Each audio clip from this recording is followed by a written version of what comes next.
Diderot ne dort pas son dernier sommeil sous la coupole du Panthéon, aux côtés de Voltaire et de Rousseau. Mais en 2023, il n'est plus question de lui disputer sa place dans le patrimoine littéraire français. Son nom reste associé à une entreprise éditoriale majeure. Il s'agit évidemment de l'Encyclopédie, sous-titrée Dictionnaire raisonné des arts, des sciences et des métiers. L'Encyclopédie, ce sont 17 volumes in-folio, c'est-à-dire de très grand format, 40 cm de haut sur 25 cm de large, parus entre 1751 et 1765.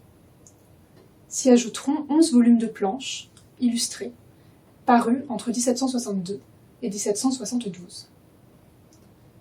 On peut s'en faire une idée à travers l'édition numérique, collaborative et critique de l'Encyclopédie, une entreprise numérique de numérisation, d'édition et d'annotation de l'Encyclopédie, qui est librement accessible sur Internet. Diderot a été la cheville ouvrière de l'Encyclopédie, y compris après que d'Alembert s'est retiré de l'entreprise en 1757. Il lui a donné plus de 20 ans de sa vie, au prix d'efforts considérables. J'encyclopédise comme un forçat, voilà ce qu'il écrivait à l'un de ses amis en 1757, et il n'en fallait pas moins pour mener à bon port une entreprise collective impliquant plus d'une centaine de collaborateurs. Car il faut se garder de considérer l'encyclopédie de trop loin. Elle a connu un véritable succès de librairie au XVIIIe siècle, elle a été diffusée sur la plus grande partie du territoire français, ce qui est tout à fait exceptionnel à l'époque. Elle a constitué un détonateur décisif des Lumières également. Mais derrière cet inventaire considérable des connaissances du temps se cache une histoire éditoriale plus heurtée. À une époque où les ouvrages imprimés doivent composer avec des instances de censure qui décident de leur droit à la parution, l'encyclopédie a successivement connu tous les cas de figure. Autorisée par les autorités en 1746, elle a été censurée en 1752, soit après la diffusion et l'impression des 2 premiers tomes. Grâce aux efforts de Diderot et d'Alembert, elle a été tolérée dès l'année suivante, puis à nouveau interdite et condamnée à la destruction en 1759. Après de nouvelles négociations, l'entreprise se poursuivra dans un équilibre fragile et à tout moment susceptible d'être remise en cause. Ce n'est qu'à travers une permission tacite, une manière pour le censeur de fermer les yeux délibérément, que l'entreprise a fini et est parvenue à son terme. Or, les démêlés de Diderot avec la censure viennent de plus loin. Et pour s'en faire une idée, il faut revenir sur ses premiers faits d'armes en tant qu'écrivain. En 1745, il fait son entrée dans le monde des lettres. Sous le couvert de la traduction, il augmente significativement l'essai sur le mérite et la vertu du philosophe anglais Shaftesbury. L'année suivante, les pensées philosophiques paraissent à Paris. C'est une brillante embuscade, tendue au conformisme et à la superstition religieuse. L'ouvrage paraît sans nom d'auteur et sous une fausse adresse hollandaise, pour dévier les feux de la censure. Mais son succès retentissant conduira le Parlement de Paris à le condamner au feu. En 1748, Diderot fait paraître les mémoires sur différents sujets de mathématiques, cette fois sous son nom et avec l'approbation des autorités. Mais il imprime aussi, sans leur aveu, et la même année, les bijoux indiscrets. Cette discrétion n'a rien d'étonnant, car la teneur licencieuse du roman est évidente, et le romancier dissimule mal Louis XV et Madame de Pompadour derrière les noms fantaisistes de Mangobul et de Mirzoza.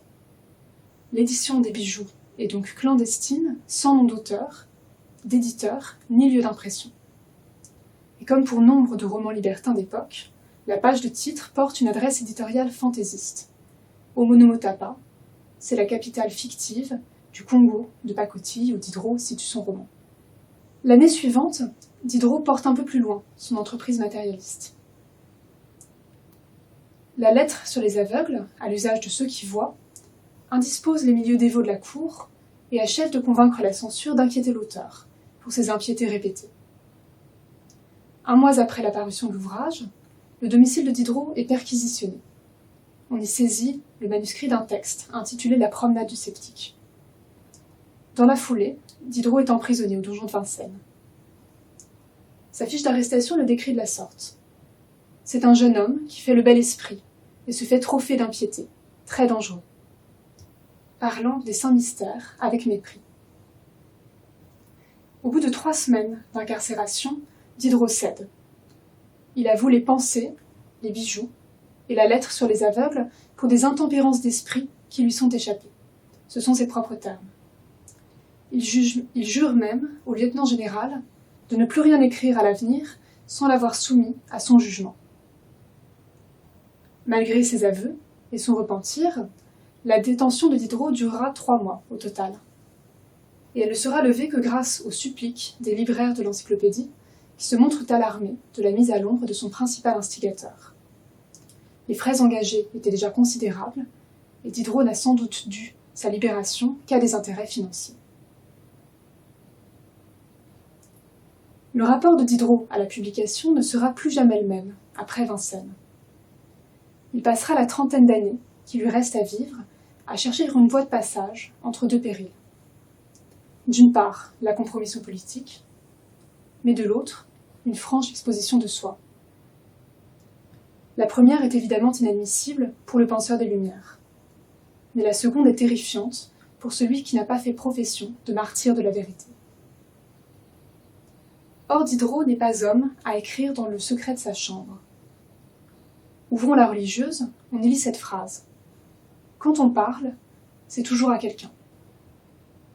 Cette phrase exprime une conviction profonde de Diderot, une conviction que la régulation autoritaire de l'activité intellectuelle à l'époque des Lumières a mise à rude épreuve. À qui Diderot s'adressait-il donc en écrivant ? La réponse n'est pas aussi facile qu'il y paraît. Car son œuvre n'a pas toujours connu les rayonnages des bibliothèques, et ce n'est même qu'avec retard qu'elle a pris forme imprimée. Pourtant Diderot a connu de près le monde du livre de son temps. Les avanies de l'encyclopédie lui ont fait à peu près exercer, de son propre aveu, la double profession d'auteur et de libraire. Dans les termes de l'époque, se dire libraire, c'est à peu près se dire éditeur de nos jours. En fin connaisseur de l'art typographique, il a donné à l'encyclopédie les longs articles, caractères d'imprimerie, et corps, dont le sous-titre est fonderie en caractères d'imprimerie. Il n'a pas caché son admiration pour l'imprimerie qu'il qualifiait d'art le plus important qu'on pût imaginer pour la propagation et la durée des connaissances humaines. Et pourtant, le plus clair de son œuvre n'a accédé que tardivement à l'état imprimé. Car si l'on met de côté l'entreprise collective qu'a été l'encyclopédie, aucun de ses textes n'est passé sous les presses entre 1758, c'est l'année où son drame bourgeois, le père de famille, apparut, et 1778, 20 ans après donc. Paraît alors l'essai sur la vie de Sénèque, en guise d'appendice à une nouvelle traduction des œuvres du philosophe. L'édition est dotée d'un privilège de librairie, c'est-à-dire autorisée par les instances de censure. Et si elle ne porte pas le nom de Diderot, il semble bien que ses contemporains l'aient identifié comme tel. Durant cette 20aine d'années sans publication, Diderot n'en a pas moins écrit les textes qui l'ont fait passer à la postérité. Jacques le Fataliste, le neveu de Rameau, le rêve de d'Alembert, la religieuse, les salons aussi. Presque tous ont été lus et diffusés, mais à très petite échelle et dans des conditions fort singulières. Car l'œuvre de Diderot a longtemps existé sous une forme nettement plus précaire que celle de l'imprimé. C'est à travers le canal manuscrit qu'elle est parvenue jusqu'à nous. Sa transmission à la postérité a quelque chose d'une chasse au trésor, où le coffre aux merveilles a plusieurs fois manqué d'être englouti pour de bon. Diderot a en effet diffusé son œuvre de très étranges manières, et aucun écrivain du XVIIIe siècle ne peut en dire autant. Si on lit les salons, ces textes de critique d'art, on constate qu'il feint tout au long de s'adresser à un ami. Et ce jeu connivant reflète le régime de publication que Diderot a privilégié de son vivant. Cet ami, c'est Friedrich Melchior Grimm, un homme de lettres d'origine allemande qui a dirigé de 1753 à 1773 un périodique manuscrit intitulé Correspondance littéraire, philosophique et critique. Diderot y diffusera le plus clair de son œuvre, de son vivant. Cette chronique de la vie intellectuelle parisienne est expédiée à une quinzaine d'abonnés, à raison de 2 feuilles mensuelles. Elle échappe à la censure de par sa diffusion manuscrite et confidentielle. Ce sont en effet des copistes, et non des imprimeurs, qui réalisent la correspondance littéraire. Par ailleurs, elle est destinée à circuler hors des frontières du royaume français.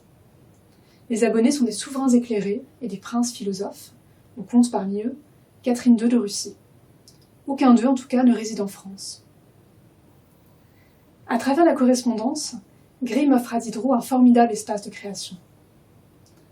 Un horizon de lecture dégagé de l'étau idéologique de la censure, un rythme de diffusion soutenu qui aiguillonne sa plume, enfin l'accès à des destinataires prestigieux. Diderot donne le meilleur de sa production à la correspondance littéraire, et il a beaucoup fait pour sa notoriété. De 1759 à 1781, il rend régulièrement compte des expositions organisées par l'Académie royale de peinture et de sculpture. Et sans en faire mine, il fonde un genre littéraire. C'est le Salon, précisément. Jacques le Fataliste et la religieuse sont successivement donnés en feuilleton dans la correspondance, entre 1778 et 1782. Les contes de Diderot y trouvent aussi leur place, non pas des contes de fées, mais des récits brefs, on dirait aujourd'hui des nouvelles. Le supplément au voyage de Bougainville, qui forme triptyque, avec Ceci n'est pas un conte et Madame de la Carlière, en est le plus connu. S'y ajoutent nombre de textes d'importances diverses, de l'éloge de Richardson, véritable poétique du roman diderotien, à des recensions théâtrales, souvent venimeuses. La correspondance littéraire s'offre à Diderot tantôt comme un laboratoire de formes possibles, tantôt comme un accueillant journal de bord. C'est sans doute à ce mode de diffusion privilégié, à la fois immédiat et précaire, que nous devons la liberté de ton de cet écrivain qui disait avoir en une journée 100 physionomies diverses, selon la chose dont il était affecté. C'est à lui aussi que nous devons sa proximité intacte avec les lecteurs, en dépit des siècles écoulés. Diderot est en effet l'un des très rares auteurs d'Ancien Régime, sur l'œuvre duquel la censure n'a presque pas eu prise. Mais si la correspondance a permis à Diderot de développer une œuvre d'une liberté sans égale, elle a aussi le défaut de l'inscrire sur un support périssable. Les feuilles du périodique sont en effet copiées à toute allure par des scribes dont Diderot avait lieu de suspecter la rigueur. Elles véhiculent des versions légèrement divergentes des textes et dispersent l'œuvre entre des mains nombreuses, qui n'ont évidemment pas vocation à patrimonialiser les bribes de littérature que Diderot leur adresse. Grâce à la correspondance littéraire, il s'est résolu à soustraire sa production aux yeux de ses contemporains. Et il ne craint plus que sa liberté de penser lui vaille de croupir dans un cachot. Mais il n'en a pas fini pour autant avec la postérité, avec laquelle il assure un peu chimériquement qu'il converse. C'est son mot. Il reste donc à Diderot à trouver le moyen de l'atteindre, cette postérité. En 1773, Diderot s'apprête à partir pour un grand voyage, qui le mènera jusqu'en Russie. Il a 60 ans, il craint de ne pas en revenir, et s'avise tout à coup qu'il laisserait son œuvre en friche, s'il n'en revenait pas.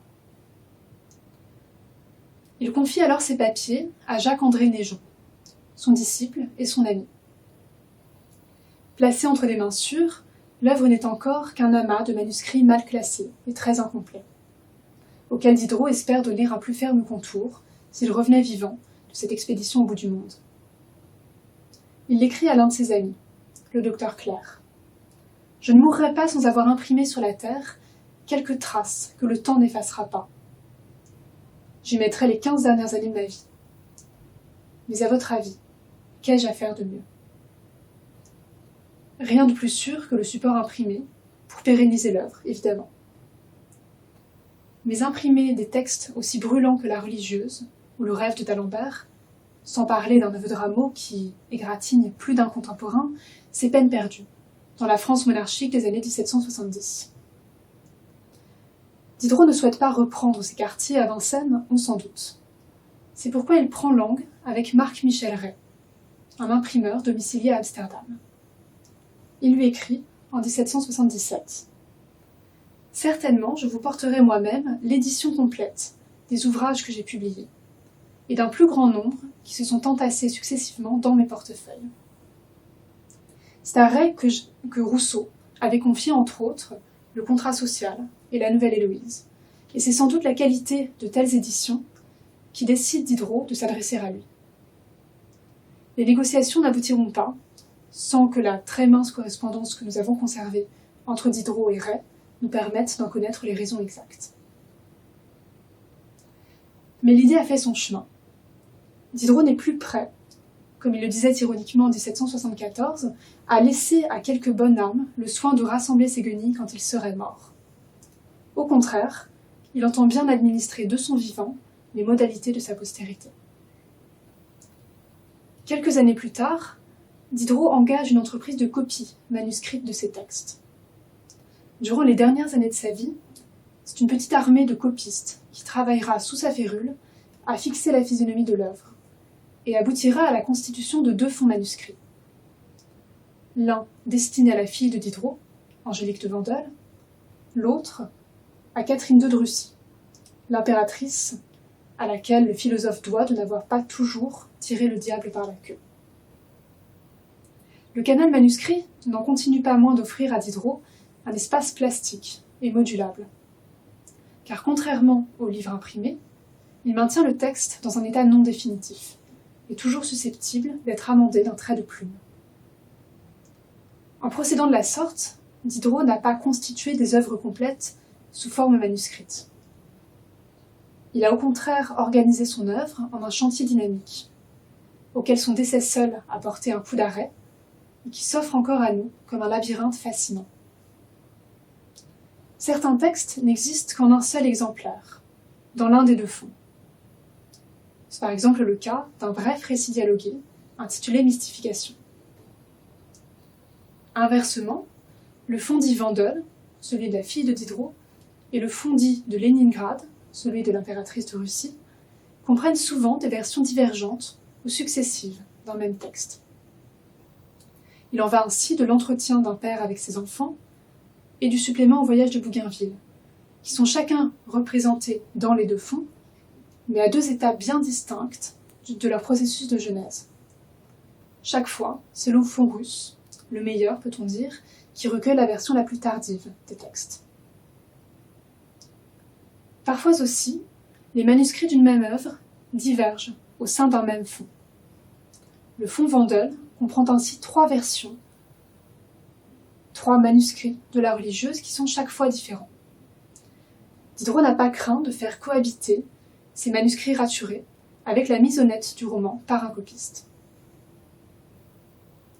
En organisant sa postérité littéraire, il se montre curieusement insoucieux d'harmoniser les sources documentaires qu'il laisse à la postérité.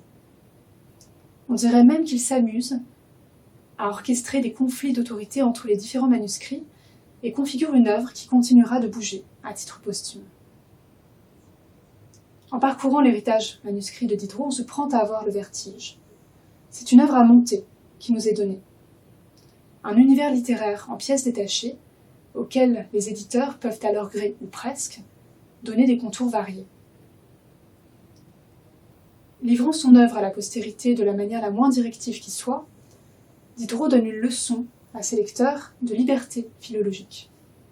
Mais en léguant un texte forcément instable, il se soustrait aussi à toute fixation interprétative et s'éloigne en souriant, son secret entre les mains. L'aventure des manuscrits ne s'arrête d'ailleurs pas à la mort de Diderot, en juillet 1784, alors qu'il dégustait un abricot contre la vie de sa femme. Entre 1784 et 1798, quelques bases d'armes opposent Naigeon et les Vandel, qui sont chacun dépositaires d'un fonds manuscrit et sont porteurs de projets éditoriaux concurrents. Les Vandel n'éditeront en fait jamais Diderot. Ils étaient sans doute embarrassés d'un legs littéraire qui dissonnait idéologiquement avec les grands industriels qu'ils étaient devenus et dont ils craignaient qu'il n'entrave leur ascension sociale. En 1798, c'est donc Naigeon, qui publie en 15 volumes une collection des œuvres de Diderot. Il a l'honnêteté de ne pas prétendre offrir des œuvres complètes, et pour cause. Son édition est réalisée à partir des manuscrits qui lui avaient été confiés en 1773, soit plus de 10 ans avant la mort de Diderot. Conformément aux usages d'époque, les manuscrits qui avaient servi à son édition sont brûlés après impression. Et c'est un premier pan de l'héritage manuscrit de Diderot qui part en fumée. Par chance, ce n'était pas le plus précieux. Pendant 3/4 de siècle, l'œuvre de Diderot sera essentiellement connue à travers l'édition de Naigeon. Et ceci alors même que celle-ci se fondait sur une collection très lacunaire et relativement médiocre de manuscrits. Pour mémoire, Diderot les avait rassemblés dans l'urgence de son départ pour la Russie, et nullement pour qu'ils fournissent à la postérité le contour de son œuvre. Il faudra attendre la grande édition, dirigée par Maurice Tourneux, puis par Jules César, pour que les importants manuscrits russes livrent leurs secrets aux lecteurs. De nombreux textes y dormaient encore, et ceux que l'on connaissait déjà bien laissent entrevoir quelques secrets de composition. Ainsi du manuscrit de Jacques le Fataliste, qui est de la main d'un copiste, mais auquel Diderot a ajouté de la sienne, de sa propre main, le dernier paragraphe du roman, peut-être in extremis. Je vous le lis. On a voulu me persuader que son maître, et d'Aiglon, était devenu amoureux de sa femme. Je ne sais ce qui en est, mais je suis sûre qu'il se disait le soir à lui-même. S'il est écrit, là-haut, que tu seras cocu, Jacques, tu auras beau faire, tu le seras.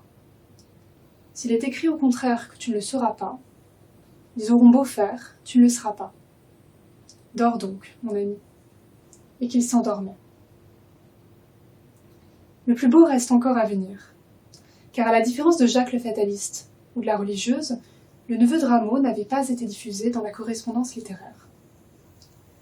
La période exacte de sa composition reste encore obscure aux chercheurs, tant Diderot s'est montré secret sur ce texte. Naigeon n'en possédant pas de copie, le neveu de Rameau est absent de son édition de 1798. Les Vandel en possèdent en revanche 3 des copies, mais ils les gardent jalousement pour eux. Reste le fond de l'impératrice de Russie. Par un circuit complexe, où l'écrivain Schiller a eu sa part, une copie établie à partir des manuscrits russes parvient à un autre écrivain de premier plan, de l'autre côté du Rhin. L'un des premiers lecteurs du neveu de Rameau a été Goethe. Fasciné par sa lecture, Goethe donne du neveu de Rameau une traduction allemande qui paraît en 1805 sous le titre Ramos Neffe, un dialogue von Diderot. C'est à lui que l'on doit le titre Le neveu de Rameau, les manuscrits portant celui de Satire seconde. Par une suite de hasards, la copie est bientôt égarée, et l'on ne sait encore aujourd'hui sur quel texte, au juste, Goethe a travaillé. Le neveu de Rameau n'a longtemps été connu que par cette belle traduction allemande, y compris en France. En 1821, une rétro-traduction française du texte de Goethe paraît à Paris, et elle est frauduleusement présentée par ses traducteurs comme un ouvrage inédit de Diderot. Soit dit en passant, c'est la deuxième fois que l'on lit Diderot en français par l'intermédiaire de l'allemand, car la première parution, très partielle, de Jacques le Fataliste, est précisément une rétro-traduction française de la traduction allemande de l'histoire de Madame de la Pommeraye. C'est Schiller, là encore, qui avait traduit ce récit, dispersé dans une bonne partie du roman, sous le titre Merkwürdiges Beispiel einer weiblichen Rache, c'est-à-dire Histoire extraordinaire d'une vengeance féminine. Et cela même avant que les lecteurs français aient eu dans leur langue connaissance de ce texte. Pour en revenir au neveu de Rameau, la double traduction a laissé des traces. Si le sens global est respecté, on est loin de l'allégresse du texte original. Pour tout dire, c'est un neveu tout bonnement frelaté que les lecteurs français ont d'abord eu en main. En voici les premières lignes. Qu'il fasse beau ou mauvais temps, peu m'importe. Mes habitudes sont invariables et me conduisent tous les soirs à 5 heures précises au Palais Royal.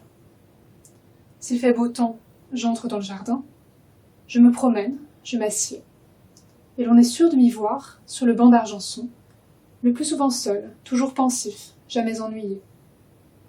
Je m'entretiens avec moi-même de politique ou d'amour, de littérature ou de philosophie. J'abandonne mon esprit à la vivacité de ses saillies, à sa mobilité, à son inconstance.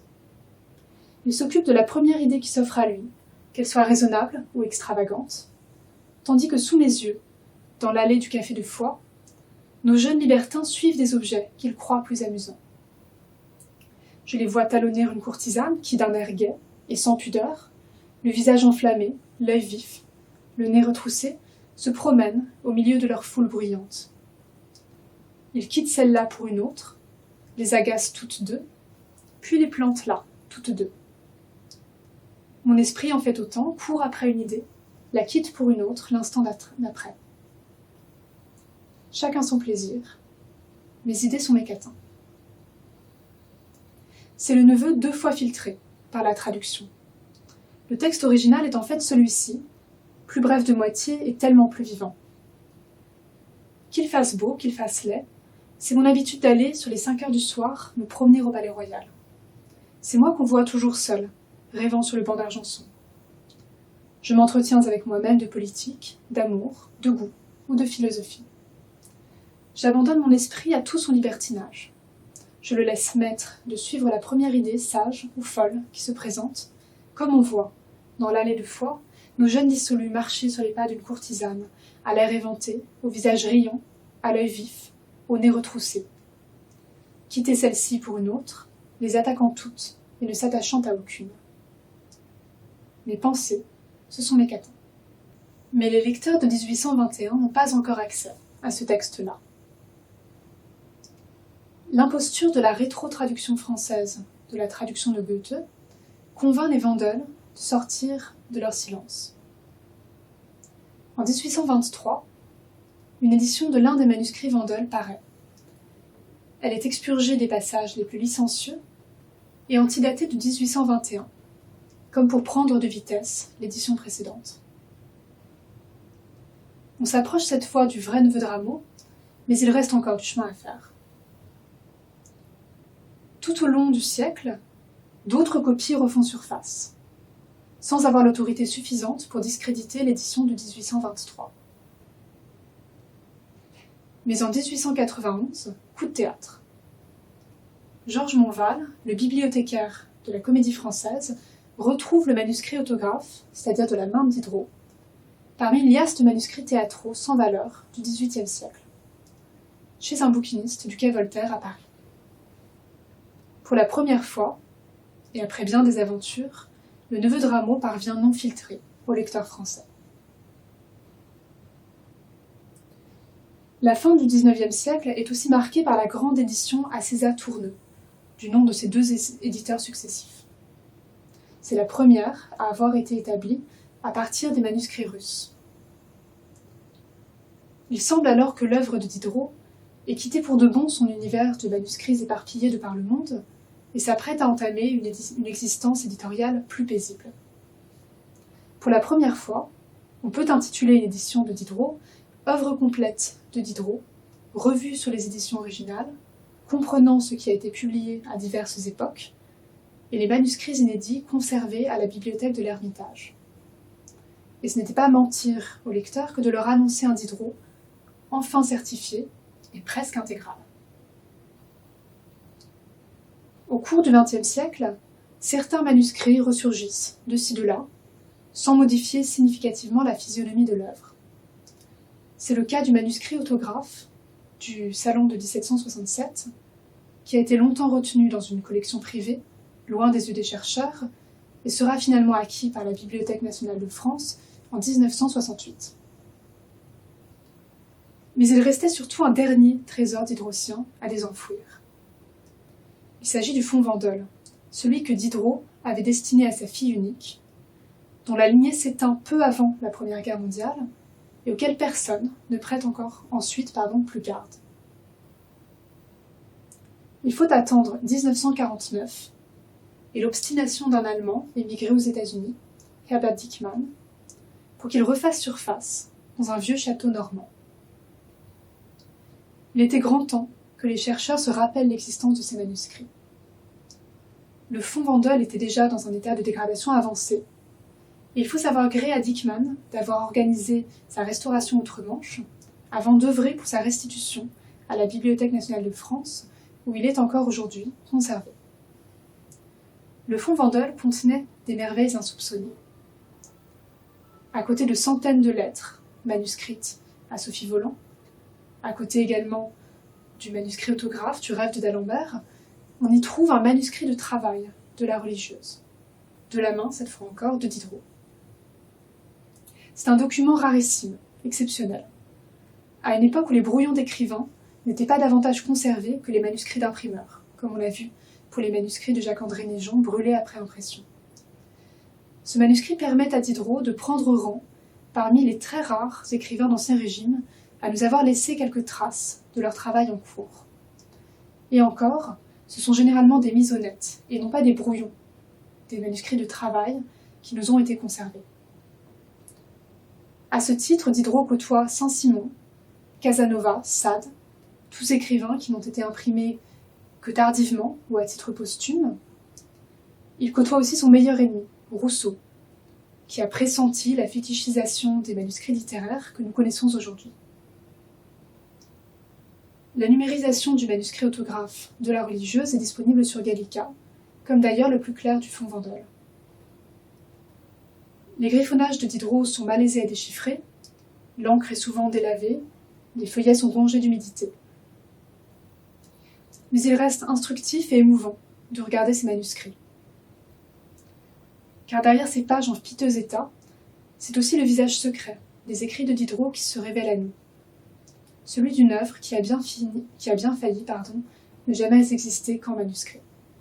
Diderot avait-il conscience qu'il allait connaître, à travers ces manuscrits, une vie posthume si aventureuse? Il est difficile de répondre à cette question, mais il semble en tout cas qu'en dépit de l'état précaire où il a laissé son œuvre en mourant, il n'ait guère douté de son avenir. Car s'il est bien une idée qu'il a longtemps caressée et qui a aimanté sa production littéraire, c'est celle de la postérité.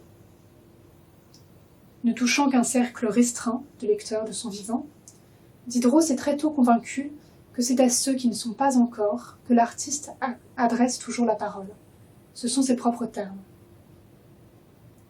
Il s'est plu à composer son œuvre à la manière d'une conversation avec l'avenir, l'expression est encore de lui, et à suppléer au peu d'éloges qui lui sont parvenus de son vivant par l'imagination de sa réception posthume.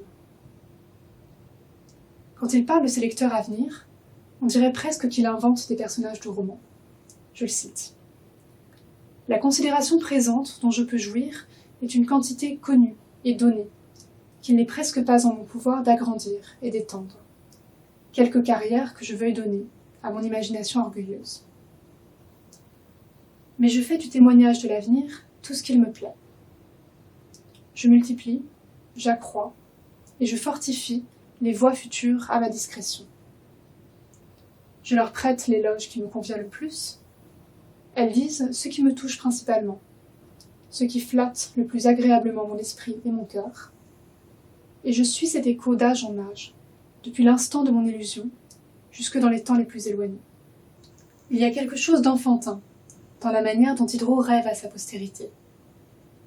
Et le fait qu'il ne cesse d'interpeller son lecteur dans ses textes a sans doute à voir avec la réception empêchée qui a été la sienne au XVIIIe siècle. Il lui fallait bien imaginer qu'il parlait à quelqu'un en écrivant. On peut relire Jacques le Fataliste sous cet éclairage, et ce roman jubilant se colore alors d'un peu de mélancolie. Vous voyez, lecteur, que je suis en beau chemin, et qu'il ne tiendrait qu'à moi de vous faire attendre 1 an, 2 ans, 3 ans, le récit des amours de Jacques, en le séparant de son maître, et en leur faisant courir à chacun tous les hasards qui me plairaient. Qu'est-ce qui m'empêcherait de marier le maître et de le faire cocu, d'embarquer Jacques pour les îles, d'y conduire son maître, de les ramener tous deux en France sur le même vaisseau? Qu'il est facile de faire des comptes. Mais ils en seront quittes l'un et l'autre pour une mauvaise nuit, et vous pour ce délai. Le lecteur de Jacques, c'est vous et moi, bien davantage que ses contemporains. Nous le savons dorénavant. Un peu mégalomane, un peu visionnaire, Diderot a fait à ses lecteurs futurs une confiance aveugle, et par bonheur, la postérité le lui rend bien. Je le laisse à nouveau parler d'elle. La sphère qui nous environne, et où l'on nous admire, la durée pendant laquelle nous existons, et nous entendons la louange, le nombre de ceux qui nous adressent directement l'éloge que nous avons mérité d'eux, tout cela est trop petit pour la capacité de notre âme ambitieuse. Peut-être ne nous trouvons-nous pas suffisamment récompensés de nos travaux par les génuflexions d'un monde actuel. À côté de ceux que nous voyons prosternés, nous agenouillons ceux qui ne sont pas encore. Diderot imaginait les voix admiratives de ses lecteurs futurs comme un concert lointain. C'est son terme, dont ne lui serait parvenu que quelques sons épars que son imagination, aidée de la finesse de son oreille, réussit à lier, et dont elle fait d'un chant suivi, qui la charme d'autant plus que c'est en bonne partie son ouvrage. C'est cette belle métaphore musicale, forgée au cours d'un échange épistolaire avec le sculpteur Falconet, qui a accompagné son travail d'écrivain. Il en sentait tout à la fois la vanité et l'attrait. Quittons-nous en l'écoutant rêver à celles et ceux qui le liront demain. Quel concert plus réel que celui que j'entends, et dont je suis en état de chanter toute la mélodie et les accompagnements? Cela est noté.